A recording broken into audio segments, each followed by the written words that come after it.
அகிலத்தின் அன்பான சொந்தங்களுக்கு இணைய வணக்கம். மீண்டும் காலையினூடாக சந்தித்திருக்கின்றோம். அமெரிக்க ஜனாதிபதி டொனால்ட் ட்ரம்புக்கு சொந்தமான விடுதிக்குள் துப்பாக்கியுடன் நுழைந்த நபரால் பரபரப்பு ஏற்பட்டிருக்கின்றது. ட்ரம்பை கொலை செய்வதற்கான முயற்சி இது என்று அமெரிக்காவினுடைய உளவுத்துறை தெரிவித்திருக்கின்றது. மத்திய கிழக்கில் பதற்றம் உச்சமடைந்துள்ள சூழ்நிலையில் ரஷ்யா ஈரானுக்கு இடையிலான ஆயுத பரிமாற்றம் தொடர்பில் வெளியான இரகசிய ஆவணம் மீண்டும் பரபரப்பை ஏற்படுத்தியுள்ளது. மெக்சிகோ முழுவதும் பற்றி எரிகின்றது என்று சொல்லும் அளவுக்கு நிலைமை மோசமடைந்திருக்கின்றது. மெக்சிகோவில் இராணுவத்திற்கும் அங்கிருக்கும் போதைப்பொருள் கும்பல்களுக்கும் இடையில் மிகப்பெரிய அளவிலான மோதல் மீண்டும் அதிகரித்திருக்கின்றது. அமெரிக்க விமானந்தாங்கி கப்பலை மீண்டும் தன்னுடைய கண்காணிப்பு வலயத்திற்குள் ஈரான் கொண்டு வந்திருக்கின்றார்கள். இது சார்ந்து வெளியாக இருக்கக்கூடிய மிக முக்கியமான தகவல்களை இந்த காணொலியில் விரிவாக பார்க்கலாம்.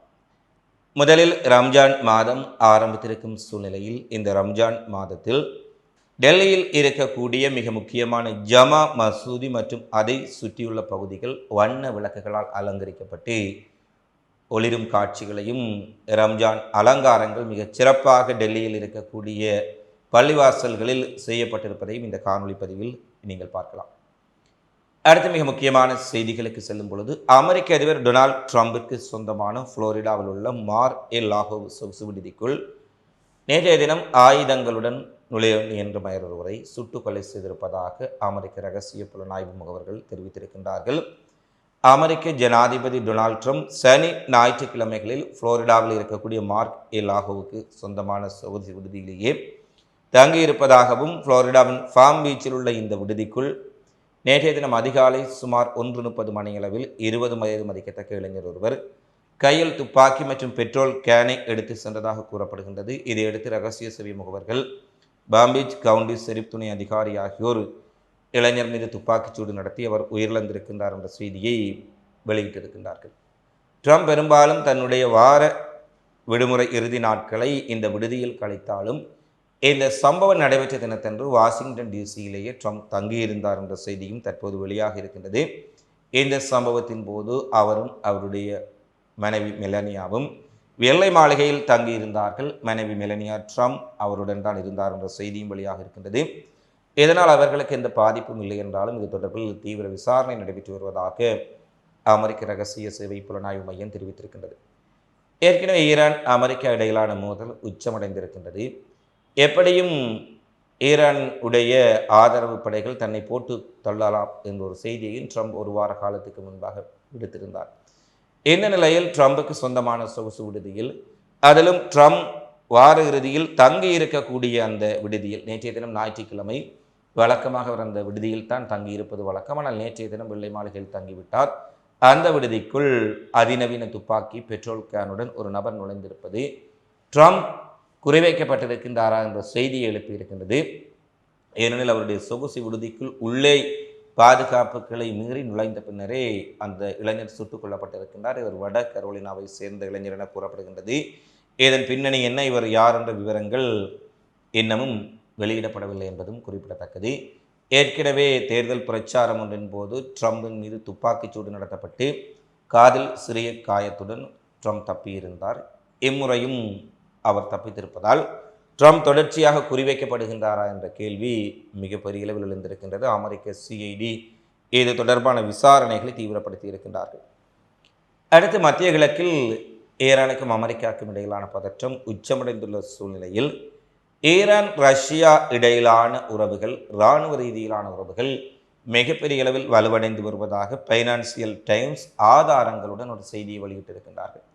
பைனான்சியல் டைம்ஸ் வெளியிட்டிருக்கக்கூடிய செய்தியில் 3 ஆண்டுகளில் 500 வெர்பாமேன் போர்ட்டபிள் ஏர் டிஃபென்ஸ் லாஞ்சர்கள் மற்றும் 2500 நைனம் 336 ஏவுகணைகள் மற்றும் தோளில் சுமந்து சென்று எதிரிகளை இலகுவாக தாக்கக்கூடிய ராக்கெட் லாஞ்சர்கள், அதிநவீனமான நீண்ட தூர ஏவுகணைகள் அடங்கிய $600 மில்லியன் ஆயுத ஒப்பந்தத்தில் ரஷ்யாவும் ஈரானும் கையெழுத்திட்டிருக்கின்றார்கள் என்ற செய்தி தற்போது உறுதிப்படுத்தப்பட்டிருக்கின்றது. ரஷ்யாவின் மிகவும் மேம்பட்ட தோள்பட்டையில் சுமந்து செல்லக்கூடிய அகச்சிவப்பு வழிகாட்டப்பட்ட ஏர் டிஃபென்ஸ் ஆயுதங்களில் ஒன்றான விர்ஃபா அமைப்பு குரூஸ் ஏவுகணைகள், தாழ்வாக பறக்கும் விமானங்களை சுட்டு வீழ்த்தக்கூடிய அதிநவீன ஷாம் ஏவுகணைகள் என பல ஏவுகணைகள் இந்த $600 மில்லியன் ஒப்பந்தத்திற்குள் உடனடியாக ஈரானுக்கு மாற்றத்தக்க வகையில் இந்த ஒப்பந்தம் கச்சாத்திடப்பட்டிருப்பதாக ஆவணங்களுடன் ஃபைனான்சியல் டைம்ஸ் வெளியிட்டிருக்கின்றார்கள். 2027 மற்றும் 2029 இடையில் இந்த ஒப்பந்தத்தில் குறிப்பிட்ட ஆயுத விநியோகங்கள் முற்றாக விநியோகிக்கப்படும் என்று எதிர்பார்க்கப்பட்டாலும் சில ஆயுதங்கள் அவசர தேவை கருதி ஈரானுக்கு வேகமாக விநியோகிக்கப்பட்டிருக்கலாம் என்ற செய்தியும் தற்போது வெளியாக இருக்கின்றது. ஏனென்றால் அமெரிக்கா ஈரானில் தாக்குதல் நடத்துவதற்கு மிகப்பெரிய அச்சத்தில் இருக்கும் சூழ்நிலையில் ஈரானின் அதிபயங்கரமான ஆயுதங்கள், ஏவுகணைகள், ட்ரோன்கள் ஒருபுறம் இருக்க, சீனாவும் ரஷ்யாவும் எவ்வகையான ஆயுதங்களை ஈரானுக்கு வழங்கி இருக்கின்றார்கள் என்பது தெரியாமல் அமெரிக்கா விழிபிதுங்கி நிற்கின்றார்கள்.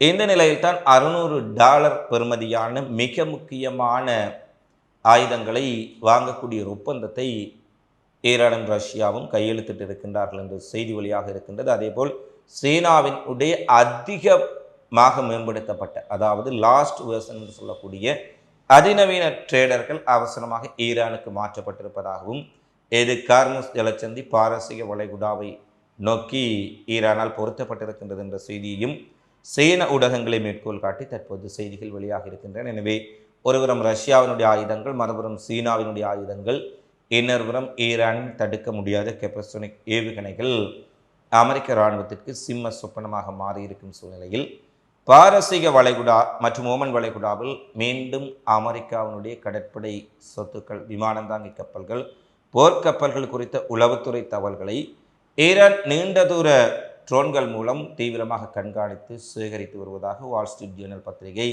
செய்தி வெளியிட்டிருக்கிறார்கள். ஏற்கனவே அமெரிக்காவினுடைய விமானந்தாங்கி கப்பலை உளவு பார்ப்பதற்காக சென்ற ஒரு ட்ரோன் அமெரிக்க விமானந்தாங்கி கப்பலினால் சுட்டு வீழ்த்தப்பட்டாலும் தற்போது தொலைவில் இருந்தே துல்லியமாக அமெரிக்க விமானந்தாங்கி கப்பலை உளவு பார்க்கக்கூடிய மிக முக்கியமான ட்ரோன்களை ஈரான் களமிறக்கி இருப்பதாகவும், இந்த ட்ரோன்கள் அமெரிக்காவினுடைய விமானந்தாங்கி கப்பலை முற்று முழுதாக வைக்கக்கூடிய நகர்வுகள், எவ்வளவு கப்பல்கள் இருக்கின்றன, எந்த வகையான ஆயுதங்கள் இருக்கின்றன என்பதையெல்லாம் அவர்கள் மிக துல்லியமாக கணித்திருப்பதான செய்திகள் தற்போது வெளியாக இருக்கின்றன. எனவே ஈரான் அமெரிக்கா இடையிலான அடுத்த சுற்று பேச்சுவார்த்தைகள் வெள்ளிக்கிழமை இடம்பெறலாம் என்று எதிர்பார்க்கப்பட்டாலும் ஈரான் தெளிவாக கூறிவிட்டார்கள், பூச்சிய செறிவூட்டல், யுரேனியத்தை பூச்சியம் செறிவூட்டும் திட்டத்திற்கு இடமே இல்லை என்றும், வேண்டுமென்றால் அணு ஆயுதங்களை தயாரிக்கப் போவதில்லை என்பதற்கு உறுதி வழங்க முடியும் என்றும் தெரிவித்திருக்கின்றார்கள். அதேபோல் அப்பாஸ் அரக்சி ஒருவேளை பேச்சுவார்த்தை தோல்வியடைந்தால் நிலைமை எவ்வாறு இருக்கும் என்று நேற்று அவரிடம் ஊடகவியலாளர்கள் கேள்வி எழுப்பும்போது கூறுகின்றார், எங்களுடைய ஏவுகணைகள் யாருக்கும் இரக்கம் காட்டாது, அவை எங்களைப் போல பொறுமையாக பேசும் தன்மையற்றவை, எதிரிக்கு புரியும் பாசையில் பேசுவதற்கான நேரம் எதுவென்றால் அந்த வழியிலும் பேசுவதற்கு நாங்கள் தயாராக இருக்கின்றோம்.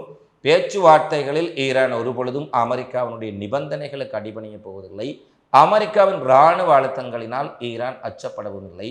பேச்சுவார்த்தைகள் கண்ணியமாக நடத்தப்பட வேண்டும். பேச்சுவார்த்தைகளில் அமெரிக்கா எங்களுக்கு அழுத்தங்களை பிரயோகித்தால் அதற்கான பதிலை எங்களுடைய ஏவுகணைகள் தெரிவிக்கும் என்று மிகவும் நம்பிக்கையோடு செய்தியை வெளியிட்டிருக்கின்றார். எனவே ஈரான் முறை அமெரிக்காவிடம் பின்வாங்க போவதும் இல்லை, அமெரிக்காவினுடைய அழுத்தங்களுக்கு அடிபணிய போவதில்லை என்பது 100% தெளிவாக தெரிகின்றது. எனவே அடுத்த வெள்ளிக்கிழமை பேச்சுவார்த்தை நடைபெறுமா, அதற்கு முன்பே தாக்குதல்கள் இடம்பெறுமா என்றெல்லாம் பல கேள்விகள் இன்றைய நாளில் உலகரங்கில் பரபரப்பை ஏற்படுத்தியிருக்கின்றன. அடுத்து மெக்சிகோவில் இடம்பெற்று வரக்கூடிய மிகப்பெரிய கலவரம், அமெரிக்க மெக்சிகோ படைகளினுடைய கூட்டு நடவடிக்கையில் மிகப்பெரிய கார்டெல், அதாவது போதைப்பொருள் கும்பலின் தலைவர் எல் மேன்சோ அவர்கள் கொல்லப்பட்டார். அவருடைய மகன், அமெரிக்க படைகளால் எல் மேன்சோவின் மகன் மெக்சிகன் இராணுவத்தினரால் பிடிக்கப்பட்டு விசாரணைக்காக பெயர் வெளியிடப்படாத ஒரு இடத்துக்கு அழைத்துச் செல்லப்பட்டிருக்கின்றார். இதுவரை மிக பயங்கரமான ஒரு போதைப்பொருள் கும்பலின் தலைவர் என இவர் கூறப்படுகின்றது. ஏற்கனவே பல நாடுகள் இவருடைய தலைக்கு பல $1 மில்லியன் பரிசு விதித்திருந்தார்கள். ஒரு 15 வருடங்களுக்கு மேலாக ஒரு தேடப்படும், உலக நாடுகளில் பல நாடுகளில் தேடப்படும் போதைப்பொருள் கும்பல் தலைவர்களில் மிக முக்கியமான ஒருவராக இவருடைய பெயர் பதிவிடப்பட்டது. பல நாடுகளின் விமான நிலையங்கள், உளவுத்துறைகளின் கைகளில் இவருடைய புகைப்படம் எப்போதும் இருக்கும் அளவுக்கு ஒரு மிகப்பெரிய கார்டெல் போதைப்பொருள் கும்பனுடைய தலைவன். இந்த எல் மேன்சோ சுட்டுக் கொல்லப்பட்டதை அடுத்து மெக்சிகோ முழுவதும் அவனுடைய ஆதரவு போராளி குழுக்கள் மிகப்பெரிய அளவிலான வன்முறையை கையில் எடுத்திருக்கின்றார்கள். இந்த போராளி குழுக்களினுடைய வீடியோ பதிவுகளை நீங்கள் எங்களுடைய வாட்ஸ்அப் சேனலில் யூடியூப்பில் பதிவேற்ற முடியாது பார்த்தால் தெரியும். இவர்கள் ஒரு இராணுவத்தை போலவே சீருடை அணிந்து கவச வாகனங்கள், டேங்கிகள், அதிநவீன துப்பாக்கிகள், சினைப்பர் துப்பாக்கிகள், பீரங்கிகள் முதல் கைகளில் வைத்திருக்கக்கூடிய கார்டெயில் கும்பல்கள். அதாவது முற்று முழுதாக ஒரு இயக்கத்தை போல, ஒரு போராளி அமைப்பை போல சீருடை அணிந்து ஆயுத பயிற்சி பெற்று கவச வாகனங்களில் அவர்கள் அணிவகுத்து செல்லக்கூடிய காட்சிகள் வழியாக இருக்கின்றன. இது இத்தனை போதைப்பொருள் கும்பல்கள் மெக்சிகனில் செயற்பட்டு வந்தனவா என்ற கேள்வி எழுப்பும் அளவுக்கு மிகப்பெரிய அளவில் அவர்களுடைய ஆயுததாரிகள் நகருக்குள் அணிவகுத்திருக்கின்றார்கள். தங்களுடைய போதைப்பொருள் கும்பல் தலைவன் எல்மான்சோ கொல்லப்பட்டதை அடுத்து அவர்கள் மிக மோசமாக அரசு கட்டிடங்கள், அரசு வங்கிகள், அரசு அலுவலகங்கள் அனைத்தையும் தீ வைத்து கொளுத்தி இருக்கின்றார்கள். பல இடங்களில் மிக மோசமாக சுற்றுலா பயணிகளின் விடுதிகள், கட்டடங்கள், வாகனங்கள் உட்பட பல எரித்து சாம்பலாக்கப்பட்டிருக்கின்றன. மெக்சிகோவின் பல்வேறுபட்ட அரசு சொத்துக்கள், இராணுவ முகாம்கள் இவர்களினால் தாக்கப்பட்டிருக்கின்றன. ஒரு கட்டத்தில் இவர்கள் எல்லை மீறி குறிப்பாக பல விமான நிலையங்களை கைப்பற்றி இருக்கின்றார்கள். இதில் மெக்சிகன் பொதுமக்களை பணிய கைதிகளாக பிடித்து வைத்து இருக்கும் அளவுக்கு நிலைமை மோசமடைந்திருக்கின்றது. குறிப்பாக சொல்லப்போனால் மெக்சிகன் இராணுவத்தினரால் இந்த போதைப்பொருள் கும்பல் இயக்கங்களை சமாளிக்க முடியாத அளவுக்கு நிலைமை மோசமடைந்திருக்கின்றது. மிக மோசமான வன்முறை மெக்சிகோ முழுவதும் பற்றி எறிந்து கொண்டிருக்கின்றது. அங்குள்ள மக்கள் உயிரை கையில் பிடித்து கொண்டு உயிரை காப்பதற்காக ஓடிக்கொண்டிருக்கின்றார்கள். போதைப்பொருள் கும்பல் தலைவனை படுகொலை செய்வதில் பங்கு பற்றிய அமெரிக்கா இதுவரை அங்கிருக்கும் சிவிலியன்கள் அழிவுகளை சந்திக்கும் பொழுதும், சிவிலியன்களுடைய உடைமைகள் முற்றாக தீ வைத்து எரிக்கப்படும் பொழுதும், சிவிலியன்களின் உடைய கட்டிடங்கள் கொழுந்து விட்டு எரியும் பொழுதும் இன்னமும் அமெரிக்க உதவி அவர்களுக்கு செல்லவில்லை என்பதும் குறிப்பிடத்தக்கது. மெக்சிகோ மிக மோசமான நிலை, பல இடங்களில் அவசர நிலை பிறப்பிக்கப்பட்டிருக்கின்றது. ஒருபுறம் இந்த ஆயுத குழுக்கள் அணிவகுத்து செல்ல, மறுபுறம் மெக்சிகன் இராணுவம் டேங்கிகள், கவச வாகனங்கள் சகிதம் அவர்களை எதிர்கொள்வதற்காக சென்று கொண்டிருக்கின்றார்கள். 2 விமான நிலையங்கள் முற்றாக ஆயுத குழுக்களின் கட்டுப்பாட்டுக்குள் வந்துவிட்டன. போதைப்பொருள் கும்பல்கள் தங்களுடைய கும்பலின் தலைவன் கொல்லப்பட்டதால் வெறி கொண்டவர்களாக கண்ணில் தென்படக்கூடிய கட்டிடங்களை எல்லாம் தீ வைத்து எரிக்கின்றார்கள். மக்கள் மிக மோசமான ஒரு நிலையை சந்தித்திருக்கின்றார்கள். மெக்சிகோ மிக பெரிய ஒரு பேராபத்தில் சிக்கியிருக்கின்றது என்றுதான் சொல்ல வேண்டும்.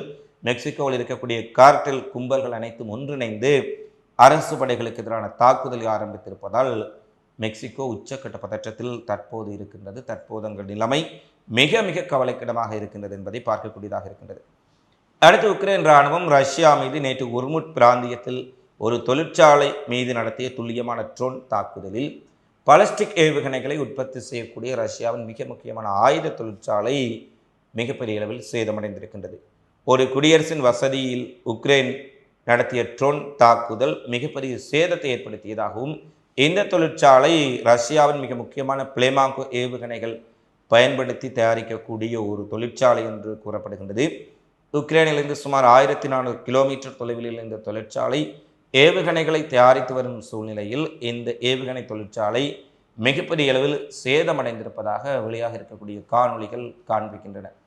அந்த பாலிஸ்டிக் ஏவுகணை தொழிற்சாலை மீது உக்ரைனிய ட்ரோன்கள் தாக்கிய பின்னர் பல கிலோமீட்டர்களுக்கு ஏவுகணைகள் வெடித்து புகை மண்டலமாக வெளியாகக்கூடிய காட்சிகளை பார்க்கக்கூடியதாக இருக்கின்றது. மிக மோசமான ஒரு சூழ்நிலை அந்த பகுதியில் காணப்படுகின்றது. உக்ரைன் இராணுவம் மேலும் ரஷ்யாவின் சமாரா பிராந்தியத்தில் இருக்கும் எரிவாயு பரிமாற்ற காப்பகத்தையும் தாக்கி அளித்திருப்பதால் அங்கும் ரஷ்யாவுக்கு ஒரு நெருக்கடியான நிலை ஏற்பட்டிருக்கின்றது. இந்த 2 தாக்குதலை அடுத்து அதன் அருகாமையில் இருக்கக்கூடிய பல ரஷ்யாவினுடைய விமான நிலையங்கள் மூடப்பட்டிருக்கின்றன. பல சாலைகளுடைய போக்குவரத்து துண்டிக்கப்பட்டிருக்கின்றது. உக்ரைனுடைய இந்த எதிர்பாராத தாக்குதல் ரஷ்யாவுக்குள் மிகப்பெரிய பாதிப்புகளை ஏற்படுத்தி இருக்கும் சூழ்நிலையில் இதற்கு தகுந்த பதிலடியை கொடுப்போம் என்று வேகமாக ரஷ்யாவினுடைய பாதுகாப்பு அமைச்சகம் அறிவித்திருக்கின்றார்கள். இருந்த போதிலும் ஒரு பாலிஸ்டிக் ஏவுகணை தொழிற்சாலை முழுமையாக உக்ரைனால் தாக்கப்படுவது இது முதல் முறை என்றும் கூறப்படுகின்றது. அடுத்து ஈரான் அமெரிக்கா இடையிலான போர் ஒன்று ஏற்பட்டால் நாங்கள் முழுமையாக ஈரான் இஸ்லாமிய குடியரசை ஆதரிப்போம் என ஆளும் தலிபான்களின் அரசு நேற்று முன்தினம் அதிகாரபூர்வமாக அறிவித்திருக்கின்றார்கள். ஈரானுக்கும் அமெரிக்காவுக்கும் இடையில், ஈரானுக்கும் இஸ்ரேலுக்கும் இடையில் ஒரு முழுகளவிலான போர் ஏற்பட்டால் ஈரானை பாதுகாப்பதற்காக, ஈரானை ஆதரிப்பதற்காக எங்களிடம் இருக்கக்கூடிய அத்தனை வளங்களையும் நாங்கள் பயன்படுத்துவோம். இந்த இடத்தில் எந்த விதமான ஒரு சந்தேகத்துக்கிடமின்றி நாங்கள் ஈரான் இஸ்லாமிய குடியரசுக்கும் ஈரான் இராணுவத்திற்கு ஆதரவாக நிற்போம். என்ற அறிவிப்பு தலிபான்களிடமிருந்து வெளியாக இருக்கின்றது. இது நேற்று முன்தினம் நடந்த சம்பவம். இன்று ஆப்கானிஸ்தானின் இஸ்லாமிய எமிரேட் மற்றும் தலிபான்களை அதன் சட்டபூர்வமான அரசாங்கமாக ஈரான் விரைவில் அங்கீகரிக்கும் என்று ஆப்கானிஸ்தானுக்கான ஈரானின் தூதுவர் தெரிவித்துள்ளமையும் குறிப்பிடத்தக்கது. ஏற்கனவே ஆப்கானிஸ்தான் பாகிஸ்தான் இடையிலான முறுகல் மோதல் அதிகரித்திருக்கின்றது. இரண்டு தரப்பும் மாறி மாறி தாக்குதலை நடத்தி கொண்டிருக்கின்றார்கள். அதேபோல தங்களிடம் இருந்து தங்களால் ஆப்கானிஸ்தானில் விடப்பட்டு சென்ற ஆயுத தளபாடங்களையும் விமானங்களையும் மீண்டும் ஒப்படைக்க வேண்டும் என்று அமெரிக்கா தலிபான்களிடம் கோரிக்கை விடுத்திருப்பதால் தலிபான்களுக்கும் அமெரிக்காவுக்கும் இடையில் ஒரு மிகப்பெரிய முறுகல் காணப்படுகின்றது. அந்த ஆயுதங்களை ஒப்படைக்க முடியாது என்று தலிபான்கள் திட்டவட்டமாக தெரிவித்திருந்தார்கள். இந்த நிலையில்தான் ஈரானுக்கு அண்மையில் இருக்கக்கூடிய அல்லது ஈரானின் ஒரு எல்லையாக இருக்கக்கூடிய ஆப்கானிஸ்தான் ஆளும் தலிபான்கள் ஈரானுக்கு ஆதரவாக தாங்களும் களமிறங்குவோம் என தெரிவித்திருப்பது அமெரிக்காவுக்கும் அவர்களுடைய கூட்டாளிகளுக்கும் புதிய நெருக்கடியை ஏற்படுத்தி இருக்கும் என்பதில் எந்த மாற்று கருத்தும் இல்லை. இவைதான் இன்றைய நாளில் வெளியான மிக முக்கியமான செய்திகளாக நிகழ்வுகளாக பதிவாக இருக்கின்றன. தினந்தோறும் உலகெங்கு நடைபெறும் செய்திகளை உடனுக்குடன் அறிந்து கொள்ள அகிலத்தோடு இணைந்திருங்கள். இந்த காலைப்பதி தொடர்பிலான உங்களது மதிப்புமிக்க கருத்துக்களை தவறாமல் கமெண்ட்ஸில் பதிவிடுங்கள். மீண்டும் அடுத்த காணொளியில் சந்திப்போம். எங்களுடைய யூடியூப் தளத்தில் பதிவேற்ற முடியாத வன்முறை மிகுந்த சிக்கலான வீடியோ பதிவுகளை அகில மீடியா டீம் என்ற வாட்ஸ்அப் சேனலில் பதிவேற்றுவோம். அந்த வாட்ஸ்அப் சேனலில் நீங்கள் அவற்றை பார்வையிட முடியும் என்று தெரிவித்துக்கொண்டு மீண்டும் சந்திப்போம். நன்றி, வணக்கம்.